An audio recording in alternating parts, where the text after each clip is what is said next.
What brought Samson down? I know you say it's Delilah, but it's not really Delilah. It was money.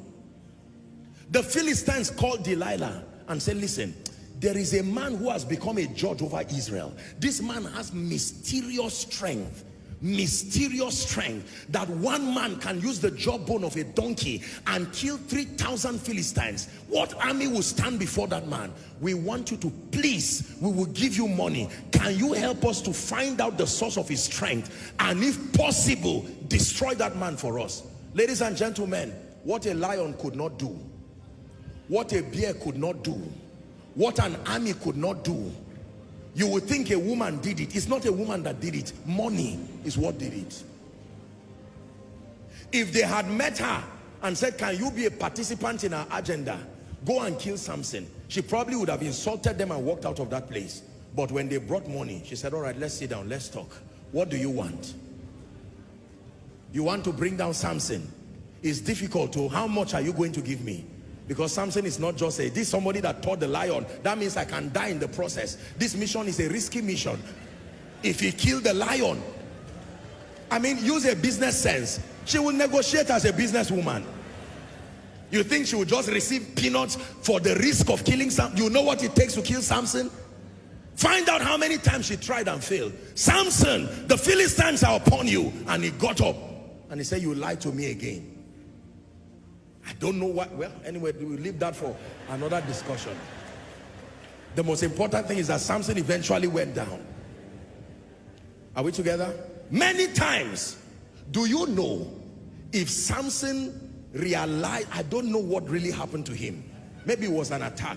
But if imagine, listen. Imagine that Samson eventually got angry and looked at her. A lion.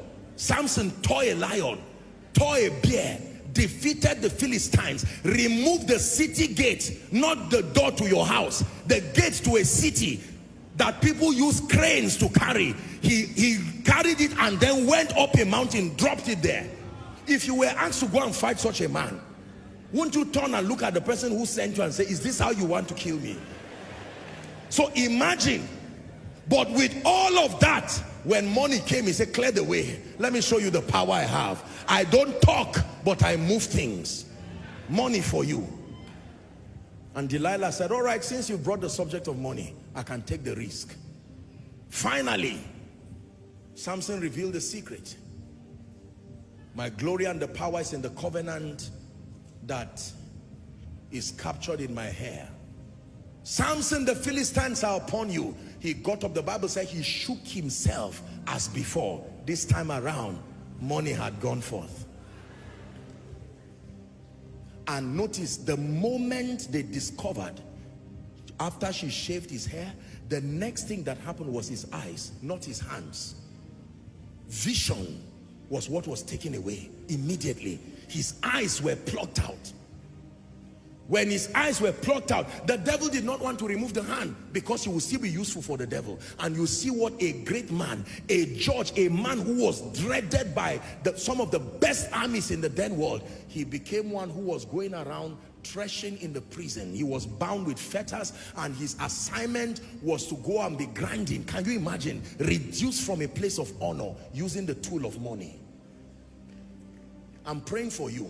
Whatever has reduced you to a place of shame and mockery, reduce your family, ordained for greatness, but brought down because of the absence of economic resources. May my God, who is the lifter of men, in this season that the church is stepping into, in the name of Jesus, may God prosper you for greater works.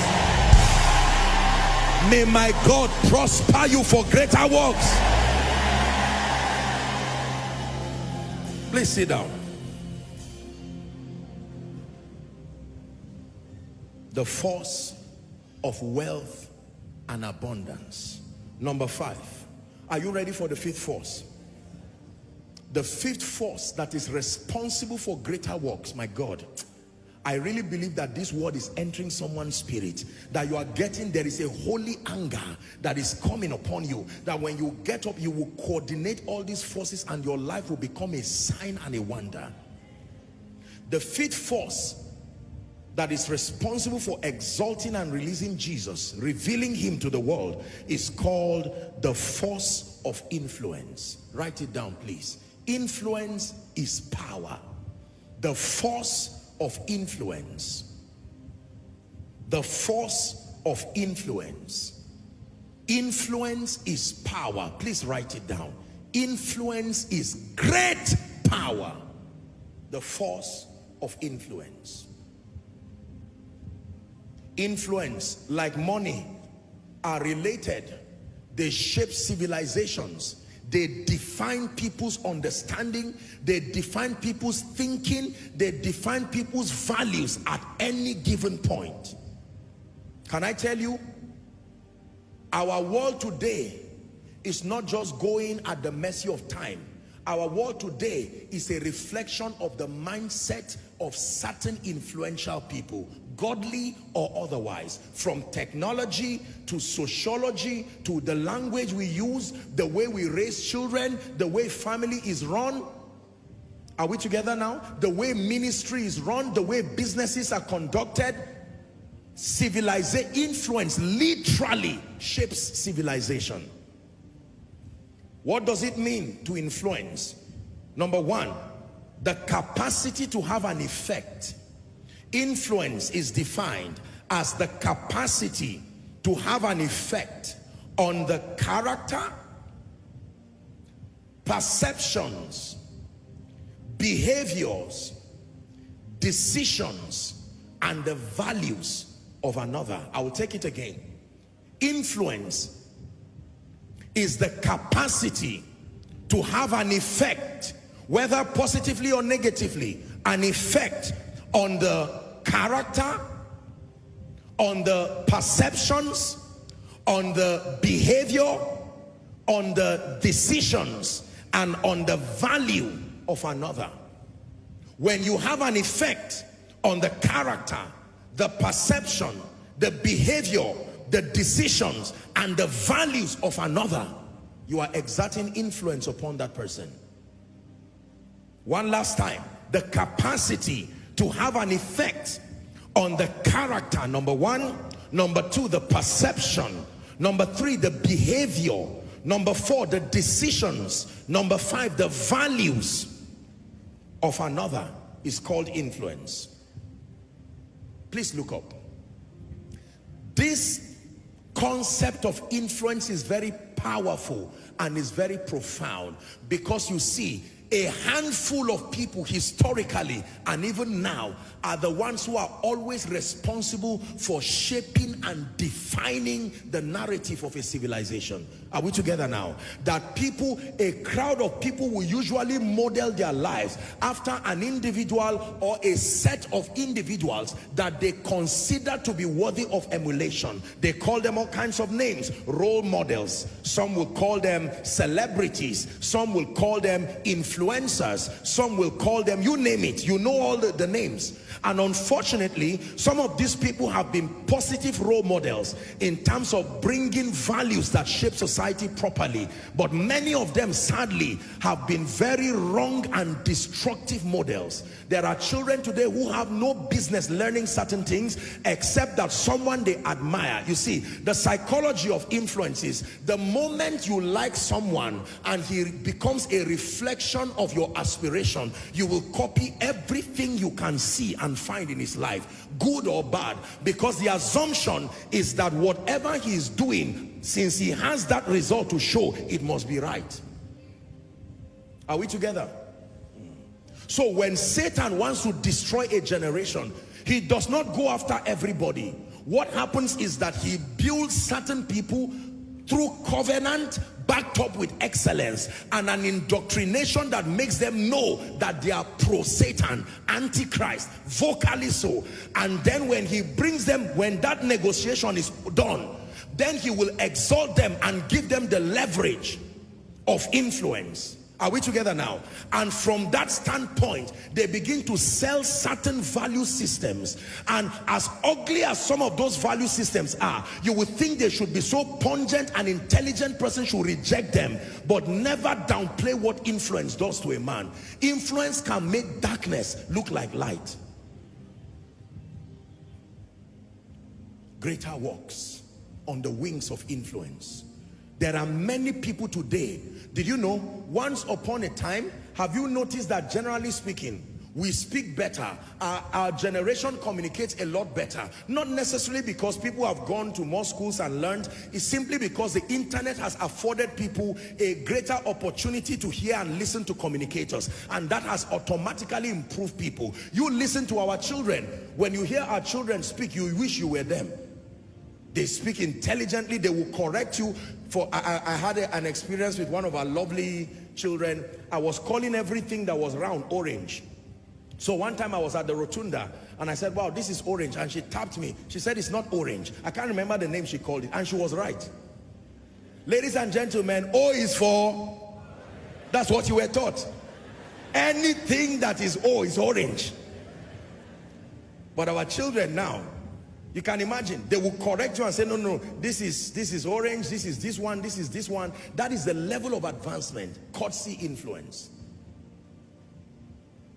Children learn now at a remarkable pace because they have audiovisuals that help support their understanding. Pictorial representations of the things. Biology used to be a nightmare, chemistry, physics, but now children laugh while they are learning.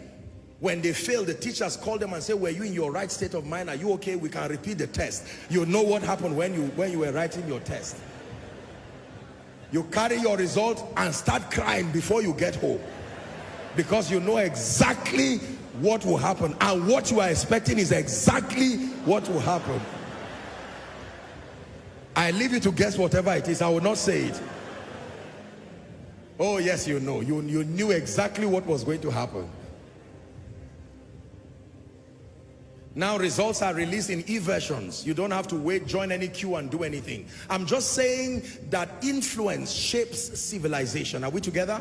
Very, very powerful and profound. It then means that if believers are going to do greater works, we must trust God for grace to ascend heights and realms where our life becomes visible and clear. Are we together?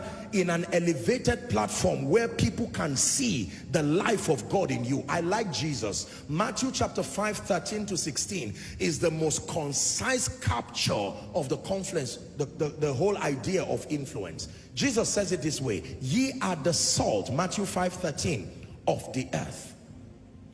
Ye are the salt. Ladies and gentlemen, you know what salt is able to do. One pot of rice does not require one pot of salt to taste well. Are we together? Look at the ratio of the salt that must be added to a pot of rice to make it taste well. Say influence. So when you see a bag of salt and a bag of rice, you are not holding the same thing. If you mix them ratio 1 to 1, you destroy that meal. Am I right on that? So light is even a greater expression of influence, because light does not have to be everywhere to shine everywhere. Just put it at one point and give it room to shine, and it gives light to everyone in the room. It says, neither do men light a lamp and put it under a bushel. Watch this. The light is put on a candlestick and kept on a bushel, and the whole room is illuminated by that light. And Jesus says, you are that salt. Don't say we are few. Don't say we are few. 5 people who are salt indeed can rewrite the narrative of a generation. Am I right on that? Yeah. 5 people. And then he says, you are light. Look at the sun. As we know, every time I use the example of the sun, I learned the power of influence. Did you know that if you ask the sun, what do you do about darkness? The sun will tell you, I have never seen darkness. I don't even know it exists. The concept of darkness is the rotation of the earth in a way that the sun does not reach it. But as far as the sun is concerned, from its creation, there has never been darkness. Because from that standpoint, isn't it brilliant? When you are traveling, especially transcontinentally, you see the wisdom and the beauty of the sun. That one moment you are living and it's night, and then you are turning to the other side of the globe, and then you are seeing the sun rising. Incredible, profound. You go to other parts of the world where at about 8 or 9 it's still bright, and then all of a sudden the brilliance and the wisdom of God. No wonder he says you are salt and he says you are light. Most believers only know that they are believers, but God is transiting your understanding, giving you an apostolic perspective that you are salt and you are light. Please say salt. Say light. One more time. Say salt. Say light. That means in the midst of 500 students, if you are the only one who is there, you are enough to create that change. Salt for you. The assignment of salt essentially is to add taste and then to preserve. These are the two principal assignments of salt. There can be a lot others, of course, but then to add taste and then to preserve. And you see, like I taught you here in Koinonia, it is never too late to add salt to a meal. This is the thing about salt. There are certain ingredients that if you do not add them on time, you have destroyed that meal. But even when the meal is already served at the table, you will still see salt. And if it does not taste, you can add salt and it does not ruin the meal. Profound.